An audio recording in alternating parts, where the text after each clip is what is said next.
Hey everyone, so I'm going to show you how to draw this flower and a few things I wanted just to point out before we start drawing. So when you look at this flower, the first thing that I do is I actually look at kind of like where the values are. So I noticed that like down in here, there's a darker value, and then at the top part, it's a little bit like of a mid-tone, and then that one in the middle, it looks a little bit more like of a light tone, right? So whenever you're drawing, the first thing that you want to do is sort of analyze your object and look for the different values. And then once you find a position that you like to have it in, then keep it there, right? Because throughout your drawing, you're going to want to keep it in the same spot so that your drawing doesn't get, messed up if you move it. Like if I go like this and then I go like this, it's obviously completely different looking.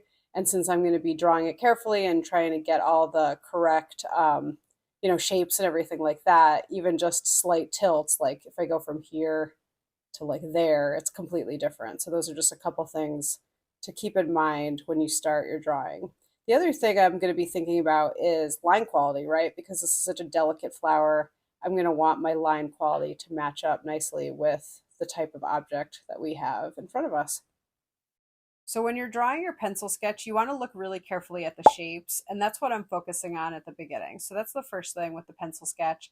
And the second thing is I'm looking at like that crinkly texture of the pattern, that goes around the flower, but I don't want to get too bogged down with details at this stage. So I'm not going to erase the pencil sketch. So I always keep things kind of light. You can erase at the end, but I don't like to erase in between doing the pencil sketch and the pen because I find that just when you erase, it just kind of like gets sort of messy on the page, and I don't like that. So I find it easier just to kind of do your quick pencil sketch and then move on.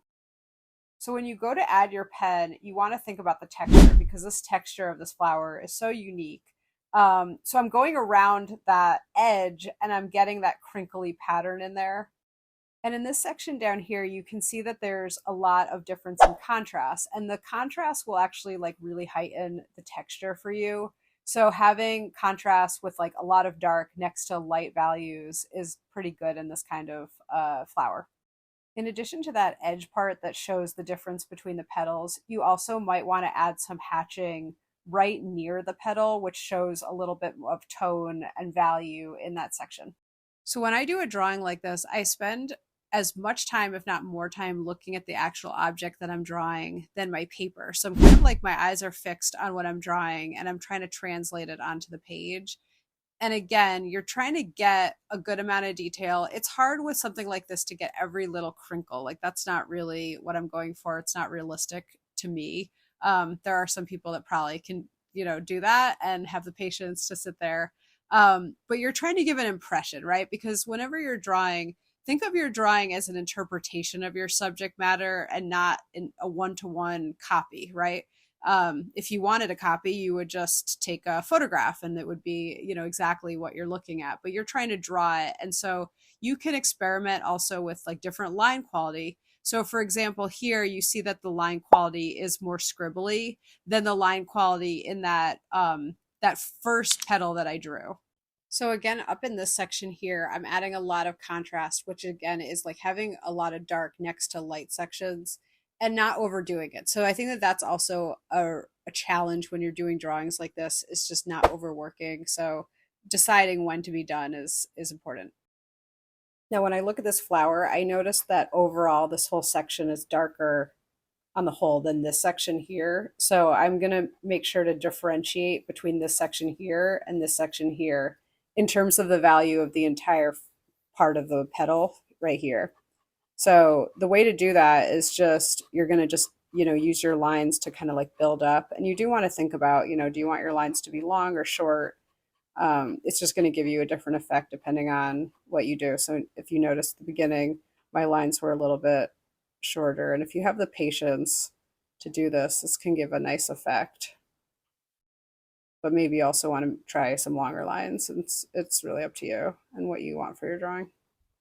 And another thing that you can experiment with is your line speed, right? So you're going to get different effects if you go slow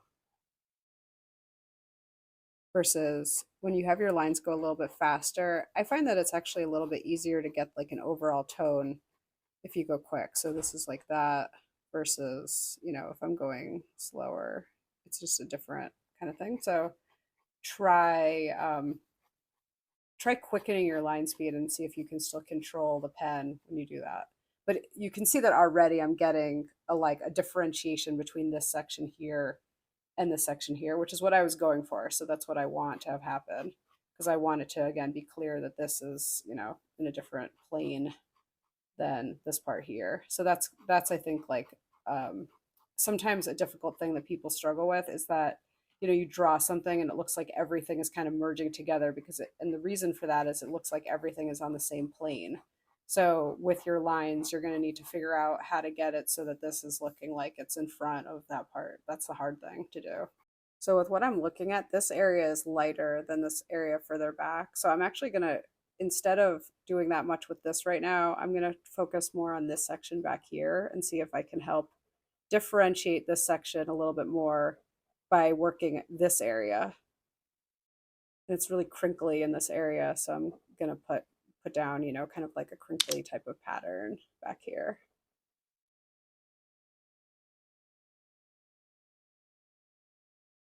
And what you want to do when you're drawing is also look for shapes, like big shapes in, so, like over here, I noticed that there was like a triangular area right in here. Here, I'm noticing some of the shapes that are in this pattern of the flower. And same thing with this area back here. I want to make this whole area a little bit darker than this area because again, this whole section here is a lighter section than this was back here. So in the comments, let me know what you thought of this. Let me know if there's any specific other types of flowers that you would like to see me draw on this channel. And if you're new to the channel, please hit the subscribe button, like the video. That always helps get it out to more people. And I will see you next time. Okay, thanks again. Bye.